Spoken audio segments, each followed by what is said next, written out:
అసలు మీ గురించి తెలంగాణ ప్రజలకందరికీ తెలుసు, మరి ముఖ్యంగా వరంగల్ ప్రజలకు.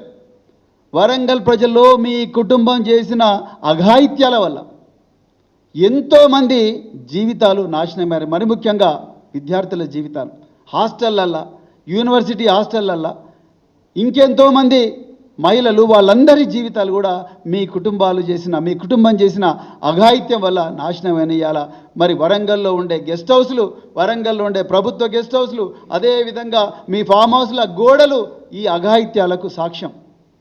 అందువల్లనే ఆ రోజు 2002లో ఇప్పుడున్న జమ్మూ అండ్ కాశ్మీర్ డీజీపీ నలిన్ ప్రభాత్ గారు మీ కుటుంబానికి వరంగల్లో హన్మకొండ చౌరస్తా దగ్గర బహిరంగంగా కౌన్సిలింగ్ ఇచ్చిండు.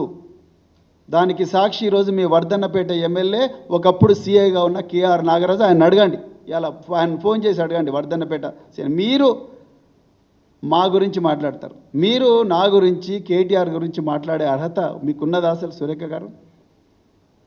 మీరు రోజు బీర్లు, బిర్యానీలు, రేవ్ పార్టీల గురించి వీడియోలు చేసే మీరు మా ఆకలితో అలమటిస్తున్నా, ప్రతిరోజు కూడా విషాహారం తిని తల్లడిల్లుతున్నా, విషాహారం తిని హాస్పిటల్ పాలైతే వైద్యం దొరకని దీనమైన స్థితిలో ఆర్తనాదాలు చేస్తున్న పిల్లలు బాధలు మీకు అర్థమవుతాయా సురేఖ గారు?